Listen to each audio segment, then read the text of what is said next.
गुल हो गया चिराग मगर गुल हो गया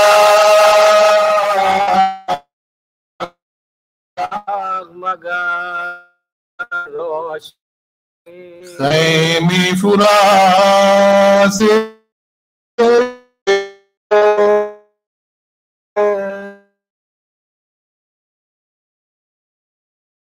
मगर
की रज़ा ना बस अपने बाजुओं को देखती ज़ैनब बस अपने बाजुओं को देखती अशीक़ी ग़मी हुसैन का टूटा न सिलसिला रुमाले फ़ातिमान हमेशा रुमाले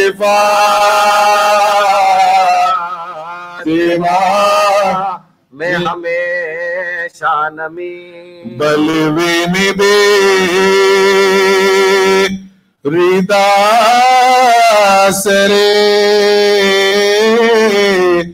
ज़ैनब को देख कर अल्लाह जाने कैसे क़यामत अल्लाह जाने कैसे क़यामत रुकी रही ज़िक्र ग़मी हुसैन से। मोहम्मद वाली मोहम्मद सल्लल्लाहु फिदा हूँ उस पे सलामी है जिसका नाम हुसैन मेरा मुई मेरा आका मेरा मेरा मुई मेरा आका मेरा सबा को बेच के रोजे पे कर रहा हूँ दुआ करे क़बूल इलाही मेरा करे क़बूल इलाही मेरा सलाम मुझसे जो करबला की ज़मीन पर हुआ था उनका वजूद तो फिर के देखते थे खबर का तो फिर के देखते खबर का मकाम उसे सुनाना है। किसी संग दिल में लाख कहा रसूल का हो नवासा है मेरा नाम, रसूल का हो नवासा है मेरा नाम। न पूछो वक्त वो कैसा था मदीने से का लेते हुए सलाम, चले हरे का लेते हुए सलाम। मुँह से पनाह लेते थे दुश्मन अजल के दामन में, जो वार करते थे लेकर अली का नाम, जो वार करते थे लेकर अली का नाम। हुसैन फिदा हूँ उस पे salwar.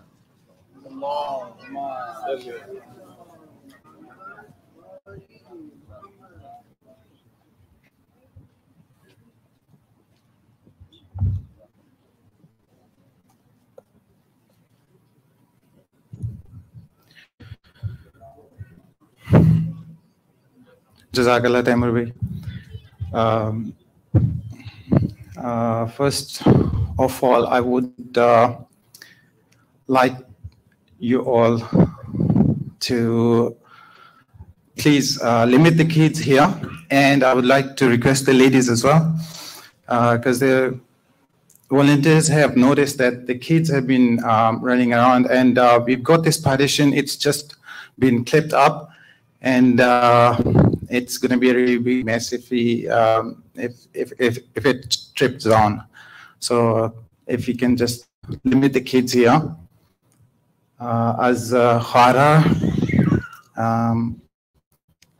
التماس است که ام بچکشاره که است جایش بیلین چرا که امی کاتینس که زده است خراب میشه از اونجی اولادا که است ایشون ماماد بزیر خراب مونه. تشکر.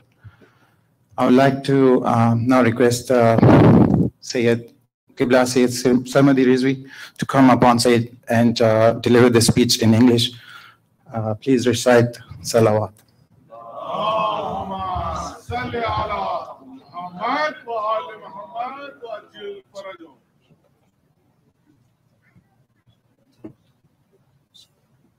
نعرہ تکبیر، اللہ اکبر، نعرہ رسالت، یا رسول اللہ، نعرہ حیدری، یا علی، محمد و آل محمد صلوات، اللهم صل على محمد.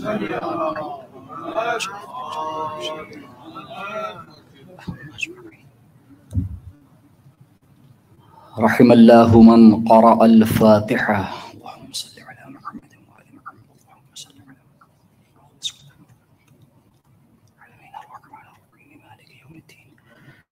إياك نعبد وإياك نستعين اهدنا الصراط المستقيم صراط الذين أنعمت عليهم غير المغضوب عليهم ولا الضالين. اللهم صل على محمد اللهم صل على محمد صل على محمد. لا حول ولا قوة إلا بالله العلي العظيم. حسبنا الله ونعم الوكيل، نعم المولى ونعم النصير. أعوذ بالله من الشيطان اللعين الرجيم. بسم الله الرحمن الرحيم. الحمد لله الذي دل على ذاته بذاته، والذي خلق المشيئة ثم خلق الأشياء بها، والصلاة والسلام على أشرف الأنبياء والمرسلين الملقب بطه والمكنى بأبي القاسم محمد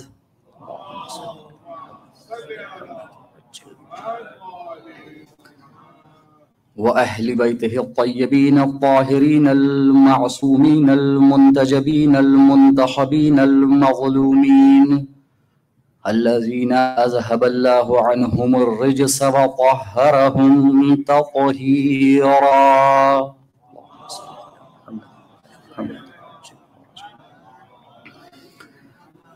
واللعنة الدائمة الباقية على أعدائهم أجمعين من الآن إلى قيام يوم الدين. أما بعد، فقد قال الله تعالى في القرآن الكريم: بسم الله الرحمن الرحيم. إنما وليكم الله ورسوله والذين آمنوا الذين يقيمون الصلاة ويؤتون الزكاة وهم راكعون. صدق الله العلي العظيم. صلوات بر محمد وآل محمد.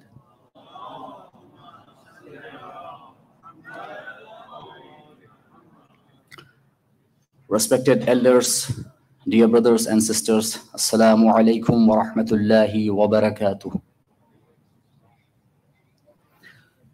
Before we start tonight's discussion, I would like to tell and inform you about an important point. We are honored to have a guest today on the Farsh-e-Aza, Mr. Hafiz, who is present here with us in our Majlis. He works in a government department which is related to health, and he has requested me to tell you a few points regarding the health issues that we need to take into consideration, because we are coming here and we are gathering here, so we need to take into consideration a few things. If any one of you feels that he has symptoms of COVID-19 corona, there are test kits available there, or you can buy one for yourself. And if you, God forbid, test positive, then of course you must stay at home and try your best to quarantine yourself. But if you test negative and if you still see that you have some symptoms like cold or flu, then it is requested from you that you take necessary precautions, sitting at a distance from other people, and to wear a mask and other precautions that a corona patient or someone who has such symptoms must take. Sallu ala Muhammad wa ali Muhammad.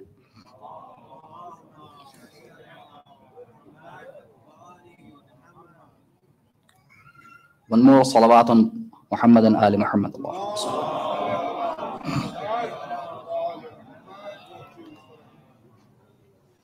There are few requests that are also coming through the Facebook page of IMNet and the YouTube channel of IMNet.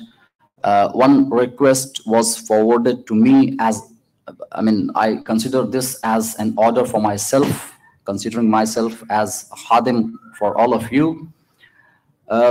This came into my mind to tell all of you that, if by all of you I mean my younger brothers and sisters, if you have any questions regarding the topic that we are discussing, it is quite easy to remember my email ID. If you have the poster in your mobile phone, then it is my first name and the last name. That means Sarmadi Rizvi @gmail.com. If you have any questions, you can send your questions to this email ID, and I will try my best, keeping into consideration the limited amount of time we have every night, to answer a few of your questions so that the topic is covered in its entirety. If you could recite a salawat on Muhammad wa ali Muhammad.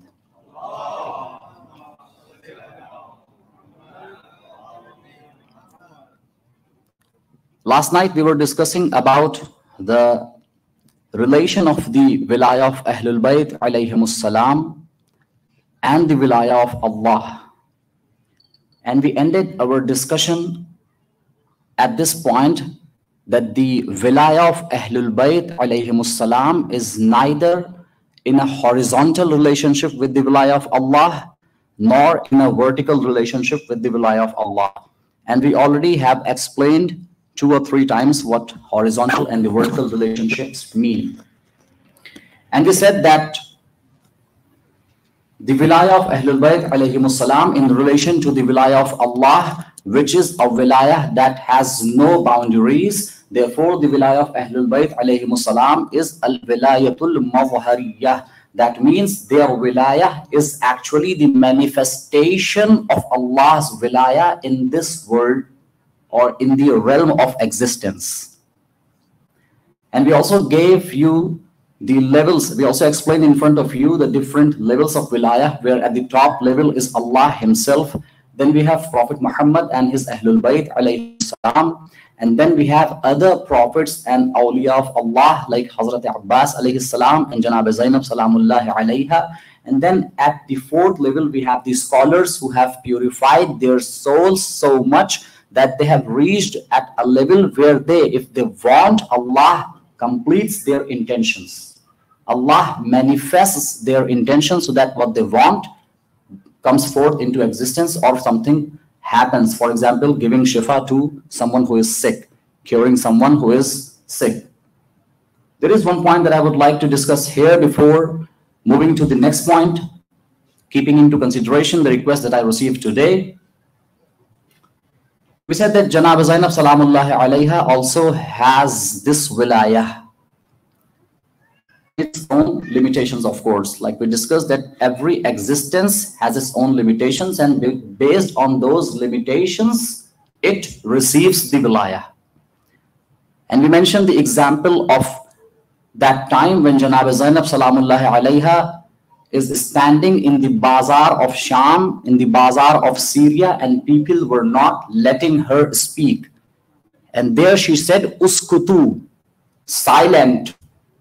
And we have in narrations that everyone became silent, and even if anyone tried to speak, he couldn't speak. My dear friends, my dear brothers and sisters, when we discuss the fazail of Ahlul Bayt alayhimus salam, our responsibility also becomes, it also becomes our responsibility that the more we discuss their fazail, the more we should try to get closer to them. Janab Zainab was called as the alimatun ghayru muallamah, a woman who has knowledge and no one has ever taught her. Such an alimah whom no one has ever taught. She is alimatun ghayru muallamah. And I must tell you, and you already know this, that Janab Zainab salamullahi alayha never ever discarded her hijab. And we get this lesson from Janab Zainab salamullahi alayha that you can reach the peak of education without discarding or neglecting your hijab. And we also get lesson from the lives of Ahlul Bayt alayhimus salam that you can educate yourself and you can get closer to Ahlul Bayt alayhimus salam by following their traditions, by following into their footsteps. And therefore, whenever we are going to our schools or colleges or universities, we must make sure that we do not fall into the trap of Satan by committing or by making a haram relationship.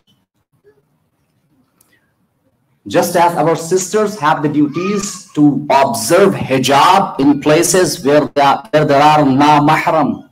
You know what na-mahram means. I hope I don't need to explain this. Where you have the non-mahram, you have to observe the hijab. And in the same manner, for my dear brothers, if you are in a place where you have your sisters, you have to keep your gazes low.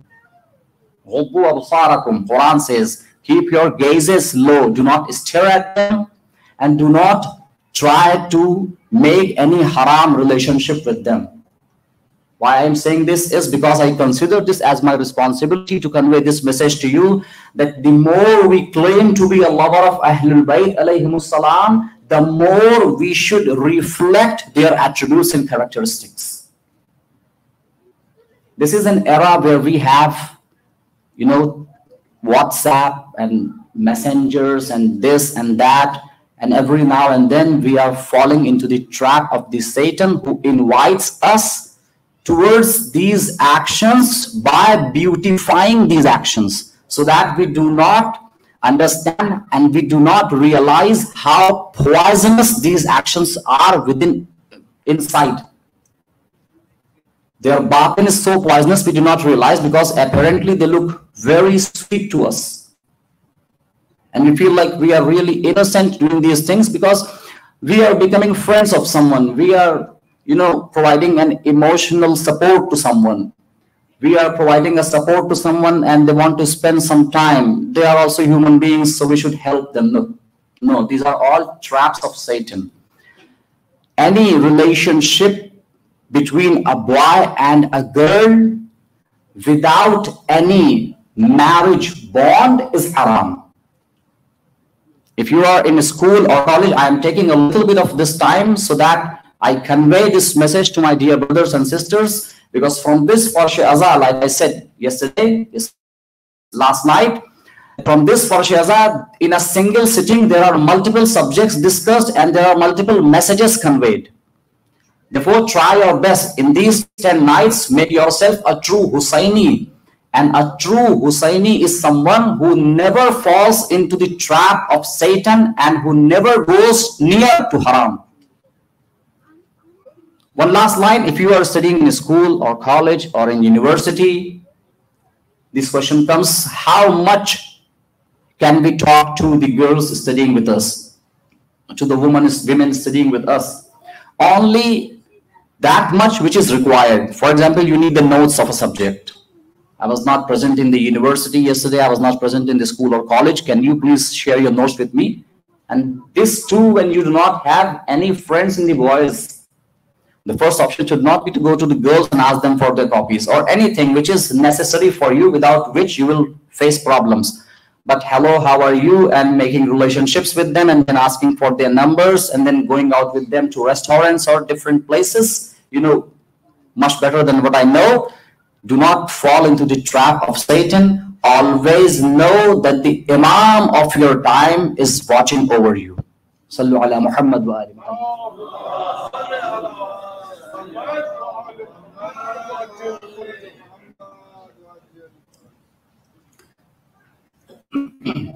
Last night we ended our discussion discussing the al-wilayah al-madhariyah, where we said that the wilayah of Ahlul Bayt in relation to the wilayah of Allah is the wilayah of manifestation, because Allah's wilayah does not have any limits. So we cannot say that Allah's wilayah ends here and from this point starts the wilayah of Ahlul Bayt. No, it is the manifestation of Allah's wilayah through the Ahlul Bayt alayhimus salam. And Imam Ali alayhi salam quotes the same thing in Nahjul Balagha, where he says, Alhamdulillahil mutajalli li khalqihi bi khalqih. In the sermon 108 of Nahjul Balagha, Imam Ali alayhi salam says, all praise belong to Allah, who has shown himself to his creation through his creation.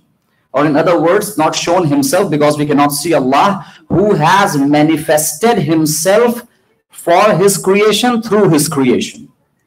That means we have in this creation few personalities whom Allah has chosen, and through those personalities Allah shows his wilayah. Allah manifests his wilayah, his power and his authority over this entire universe, in the sense that when these people, after I have given them this wilayah and this is not a part of their essence, then they can show such an authority over the entire universe, then realize how big and great an authority I have over this entire universe.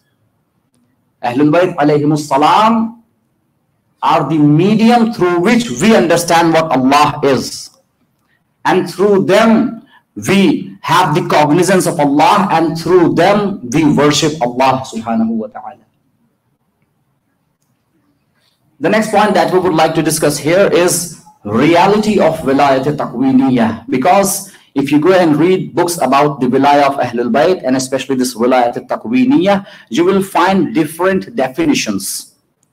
The book from which I am presenting these points in front of you, that scholar discusses all the 4 opinions that the scholars, that the Shia scholars have regarding the wilayah al-Taqweeniyah, and then he gives his own proofs disregarding these points, and finally puts forward his point, telling us what the reality of wilayah al-Taqweeniyah is. If you could recite the salawat on Muhammad wa Allahumma salli ala Muhammad. Some of the scholars say that the reality of wilayah al-Taqweeniyah is this, that it is one of the type of i'jaz. It is one of the types of miracles. In other words, they believe that wilayah al-Taqweeniyah, that means the power given to the prophets and Ahlul Bayt alayhimus salam to show miracles. And we have, for example, Sayyid Sabzwari saying in one of his books, وَطَرِيقُ إِثْبَاتِ ذَلِكَ مَا تَوَاتَرَ عَنْهُمْ مِنَ الْمَعَاجِزِ فِي التَّكْوِينِيَّاتِ. And one of the ways to prove their wilayah al-Taqweeniyah is to show the miracles they showed in this world. The miracles they showed by using the objects as existing in this world. For example, the returning of the sun, or for example, the breaking of the moon, splitting of the moon into 2 parts, and examples like this. So what his opinion, and scholars like him have this opinion, that al-wilayah al-Taqweeniyah is a power through which the prophets and the imams show miracles, and nothing more than that. Now, other scholars come and refute this point. What they say is that the definition of miracle is this: أن يأتي المدعي لمنصب من المناصب الإلهية بما يخرق نواميس الطبيعة ويعجز عنه غيره شاهدا على صدق دعواه. I'm going to translate this for you. He says, and in our literature, in the books of belief, we have this definition of miracle, that anyone who claims to be a prophet or a messenger of Allah, people come to him and ask him, if you are truly a messenger or a prophet of Allah, then show us some miracles, show us some signs, do something for us that normally people cannot do. And therefore, to prove their messengership or to prove their prophethood, so that they start believing in their prophethood, and as a result start believing in Allah, they would show them the miracles. So what we understand from this point is that the definition of miracle includes this important point, that miracle is shown to someone who does not believe in Allah or in the prophethood of Rasulullah sallallahu alaihi wasallam. And therefore people would come and he would show them miracles. There are almost 4,444 miracles of Rasulullah himself listed in the books of our narrations. Allahu Akbar. And there are many more miracles and the karamat listed in the books of narrations shown by Ahlul Bayt alayhimus salam. So what we understand from this point is that miracle is something which is shown when someone does not believe in your prophethood or messengership and he asks you to show miracles. Whereas we have incidents where people have come to Ahlul Bayt alayhimus salam who already believed in the Tawheed and the Nubuwwah and the Imamat of Ahlul Bayt alayhimus salam. And then they asked Imam to show them some miracle, and then the Imam showed them some miracles, but these were not miracles. Like I told you last night, these are known as the karamah, the karamat which are outside the definition of miracles. For example, we have the incident of Janab Abu Basir, who was one of the companions of Imam Sadiq alayhi salam. Sallu ala Muhammad.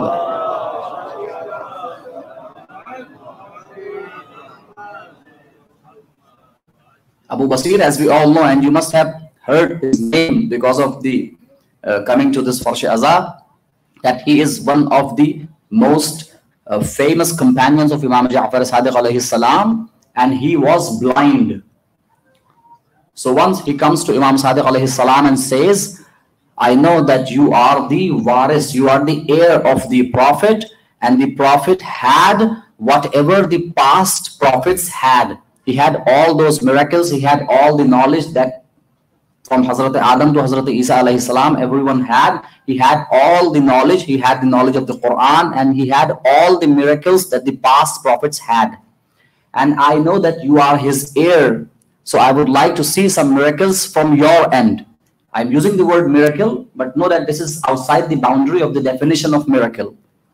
Because Abu Basir, like we discussed, is someone who already believes in the imamah of Imam Ja'far Sadiq and the 12 imams. So he asked Imam to show him some karamah, some miracle.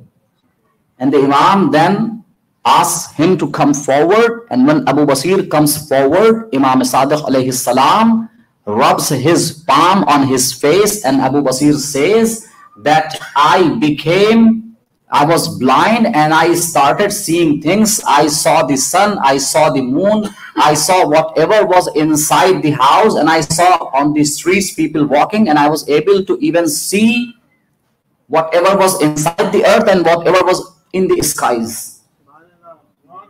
Just because Imam Ja'far Sadiq alayhi.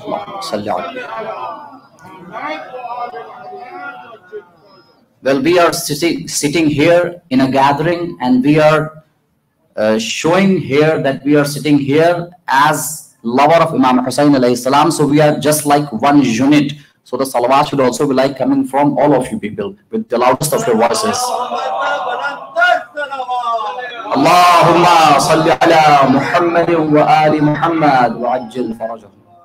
So Abu Basir says that I started seeing all the things which were there inside the house and everything in the skies and the earth.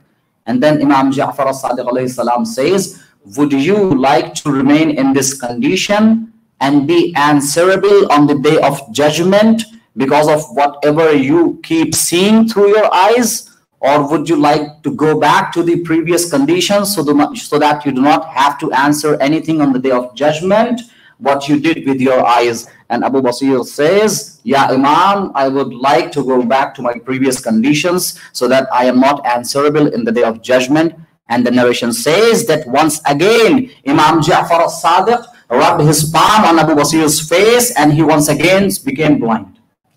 So this is one proof that the Ahlul Bayt alayhimus salam, they whenever do such things, these are not considered as miracles, because miracle is shown to anyone who does not believe in the prophethood or messengership or the oneness of Allah or even the existence of Allah subhanahu wa ta'ala. If you could recite a salawat on Muhammad wa ali Muhammad.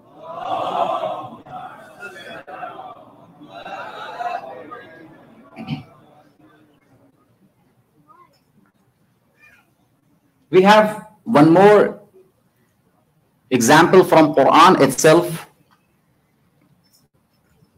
where Janab Asif ibn Barqiyah, who is in the courtyard of Janab Sulaiman, he too was the wasi of the Prophet, and he had also the prophethood. So Janab Sulaiman asks, who can bring the throne of Bilqis for me from the kingdom of Saba? Like I mentioned in one of the nights, a jinn stood up and he said, Ana atika bihi qabla an taquma min maqamik. I can bring that throne of Bilqis, the throne, king, that queen, in the time that you stand up from your place. And then Janab Asif ibn Baqiyah says, وَقَالَ الَّذِي عِنْدَهُ عِلْمٌ مِّنَ الْكِتَابِ أَنَا آتِيكَ بِهِ قَبْلَ أَنْ يَرْتَدَّ إِلَيْكَ طَرَفُكَ. I will bring the throne in the time that your eyes blink. And because in that duration the eye of Janab Sulaiman blinked, the throne was brought by Janab Asif ibn Barqiyah. And this is also an example of Wilayat al-Taqwiniyah, because Janab Sulaiman is not asking for the proof of the messengership of Asif ibn Barqiyah. Rather, he is asking who can bring for me the throne, and within the blink of an eye, Janab Asif ibn Barqiyah brought the throne. So therefore, it is incorrect to say the first point that we mentioned, that some of scholars believe that Wilayatul Taqwiniyah means that the Prophet and the Imams have the authority to show miracles and nothing more than that. And therefore we say that because miracles is only shown when someone does not believe in your prophethood, and the Ahlul Bayt alayhimus salam have even shown the miracles to people who already used to believe in their imamah. Therefore, Wilayat Taqweeniyah is outside the boundaries of miracles even. The next point is that some of the scholars believe that Wilayat Taqweeniyah is just an accepted prayer. In the Arabic terminology, they say Al-Wilayatu Taqweeniyah hiya du'a'ul mustajabah. That Wilayat Taqweeniyah is just an accepted prayer. That means that the Prophet or the Ahlul Bayt alayhimus salam just to pray to Allah for something to happen, and then Allah makes that thing to happen, and this is the Wilayah of Taqweeniyah that they have. Such scholars believe that when something is done in the form of Wilayat Taqweeniyah or as a miracle, it is actually not the act of the Prophet or the Ahlul Bayt alayhimus salam, rather it is the act of Allah which he carries out based on the prayers of the Awsiya or the Awliya or the Anbiya. Such scholars give few examples, and I would like to cite one example from our holy book, which is Al-Usul min al-Kafi. There is one narration in the Kitab of Al-Kafi where we see that Imam Hassan alayhi salam, sallu ala Muhammad,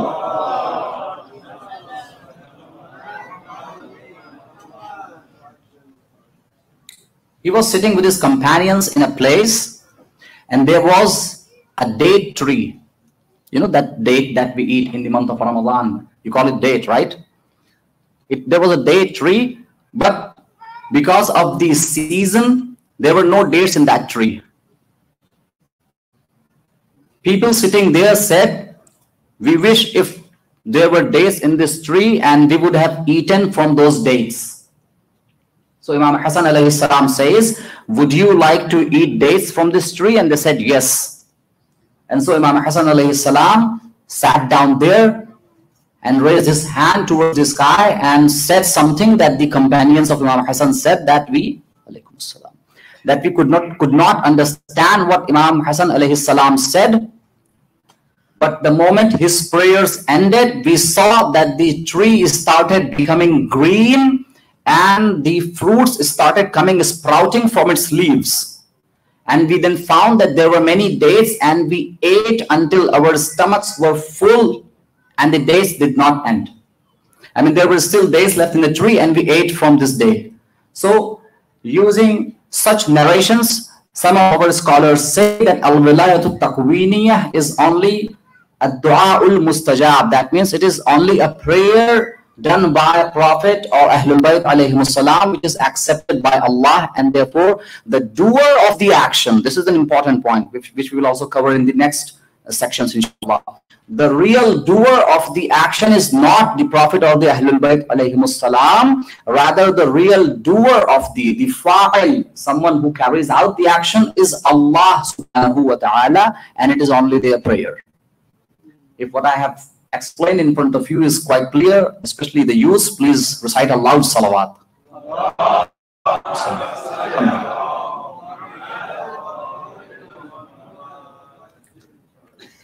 But the scholars who do not believe so, and they believe that Wilayatul Taqweeniyah is far broad and wide than this idea, presents few verses from the Quran and the narrations also. Let me present in front of you one verse from the Quran where we have the incident of Hazrat Isa alayhi salam, where he says, Anni akhluqu lakum at-tayra tayran ka anni akhluqu lakum at-tayr. I create from the clay birds for you, and then I blow in them life with the permission of Allah. Now, if we take into consideration the Arabic here, Hazrat Isa alayhi salam is saying, Anni akhluqu. He's saying, I create and I blow into them life. And then at the end of every act, he says, with the permission of Allah. Like we discussed last night, whatever actions the Ahlul Bayt alayhimus salam carry out, it is of course the power and the authority given to them by Allah, and therefore what whatever they are doing is actually being done by Allah because of the power given to them by Allah.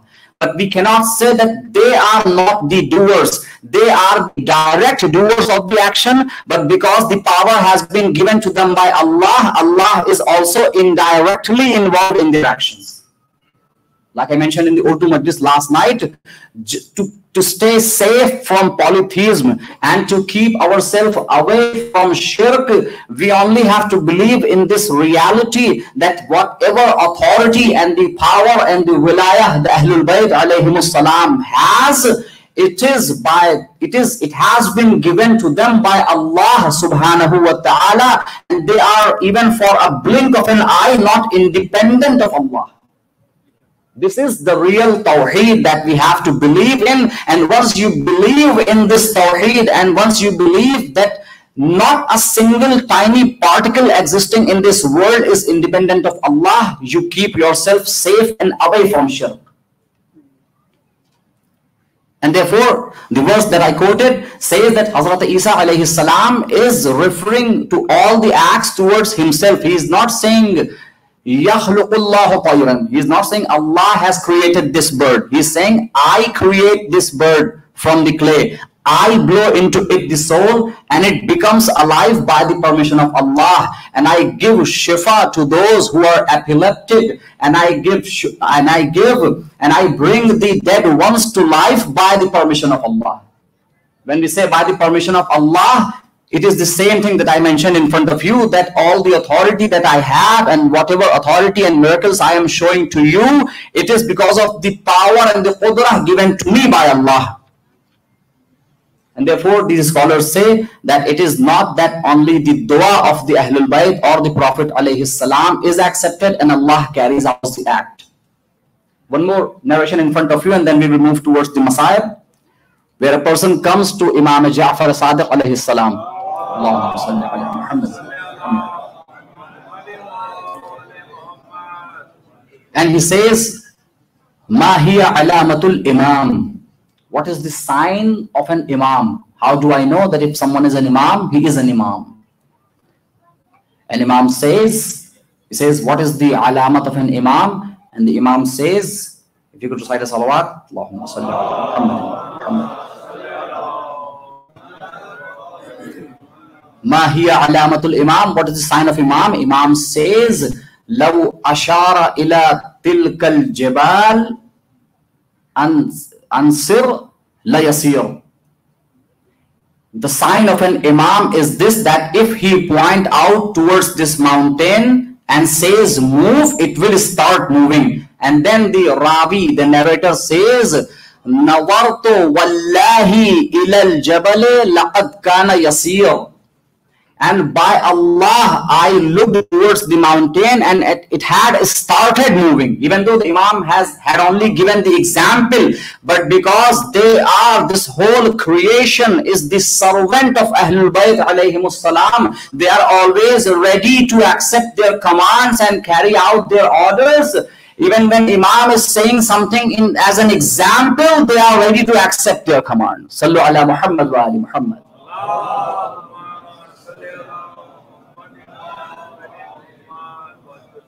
Inshallah, tomorrow night we will discuss a few more points regarding this, what the opinions of these scholars are regarding what Wilayat Takwiniyah is, and then we will finally move towards what the reality of Wilayat Takwiniyah is. If you could recite a salawat on Muhammad wa ali Muhammad.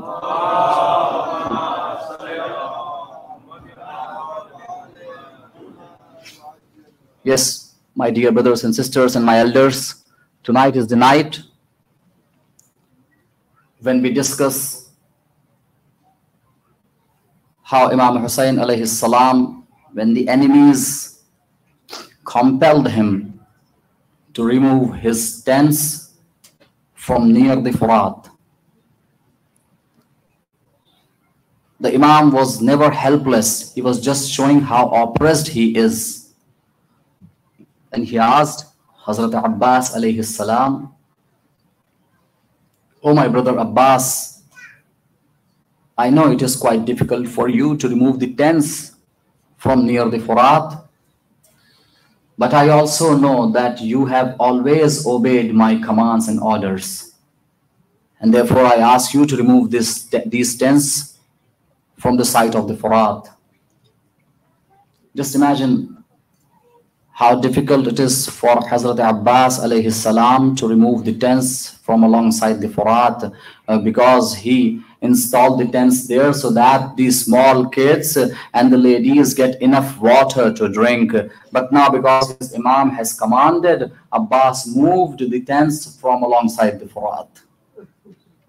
And you know very well that in the coming days, there will be a day on the 7th of Muharram when the enemies will not allow Imam Hussein and his family members to even drink a drop of water.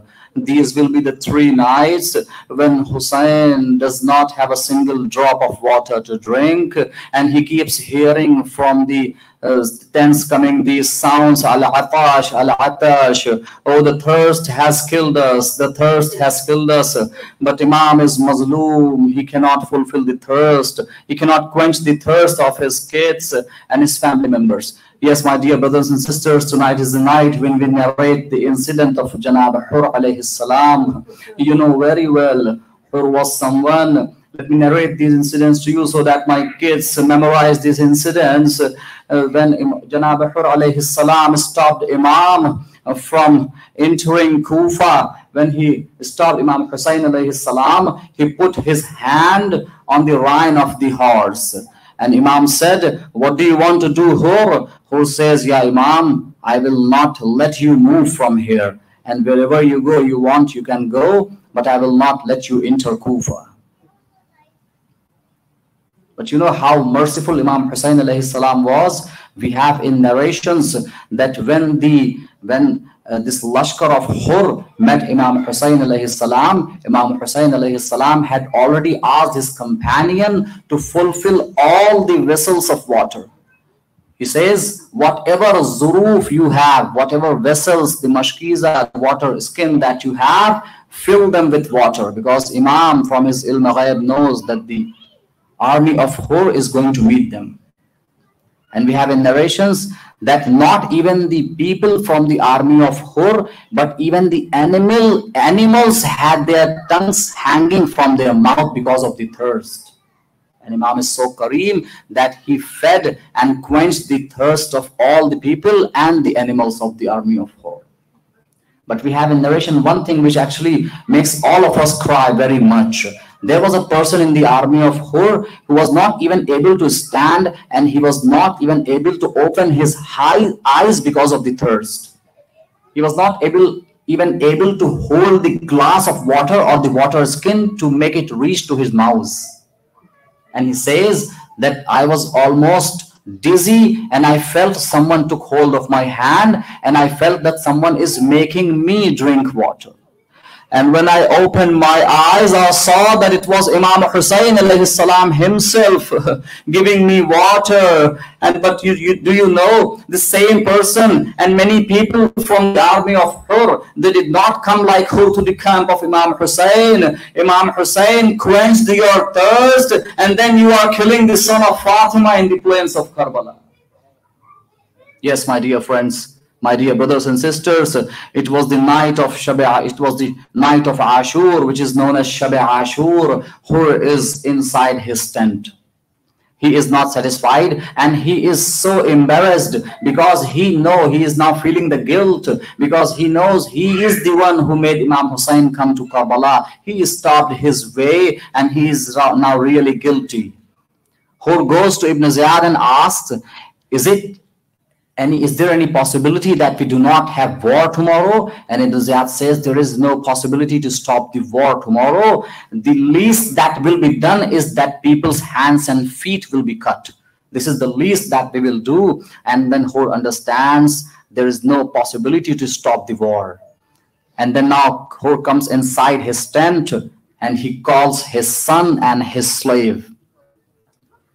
Who asked his son and his slave to come inside his tent. When they both came inside the tent, who asked them, do you know what this is lying on this sofa? There was water and food. Who asked his slave, son, do you know what these things are? And they both replied, yes, we know this is water. Then Hur took them outside the tent and asked them, listen to what sound is coming from the tent of Imam Hussein. And they heard and they said, we can hear the sound of Al-Atash, Al-Atash.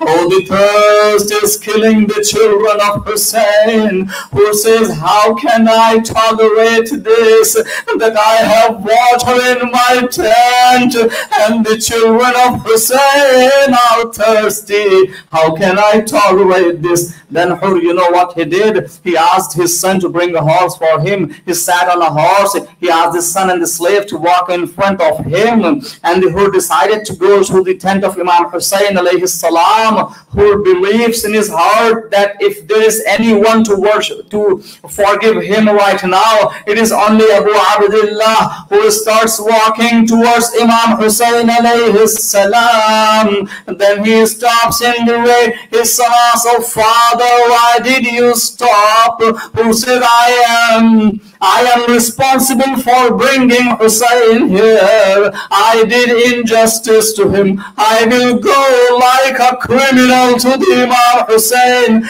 Make me captive, tie my hands with ropes and blindfold me. I cannot face Hussein. Who starts moving towards the tent of Imam Hussein. And in the meanwhile, the son of Hur says, Allahu Akbar. And who asked him what happened? Why you are saying Allahu Akbar? Whose son says, oh father, what I am seeing, Ali Akbar and Hazrat Abbas are coming forward to welcome you. Then Hur moves forward, his horse moves forward, and his son once again says, Allahu Akbar. Hur once again asks, what happened, my son? He says, now Imam Hussein is coming to welcome.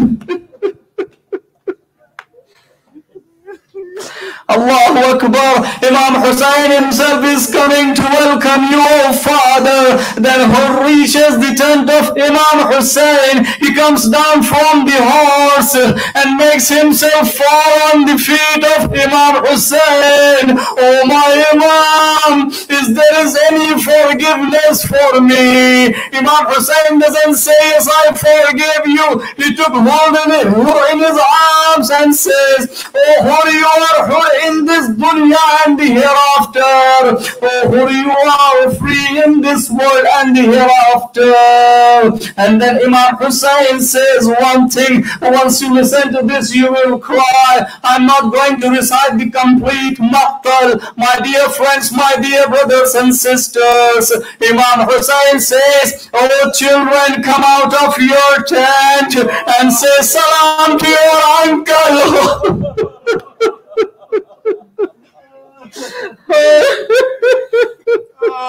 And say salam to your uncle Hur. They say salam to Hur. Assalamu alayka ya Hur.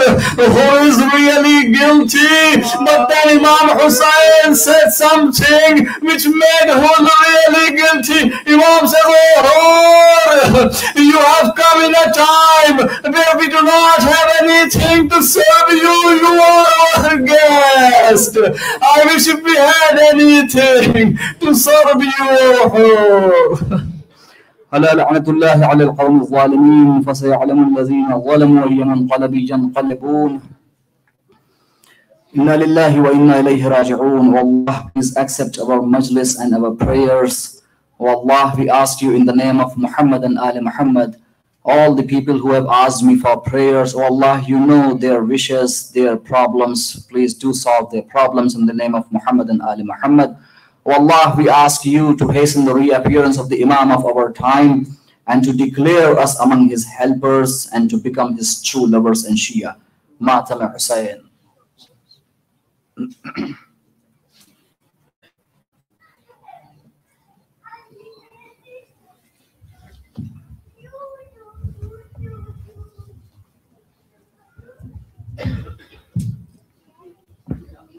Allahumma salli ala Muhammadin wa ali Muhammad. Mutamissun, brother Taimur Mirza or brother Shiraz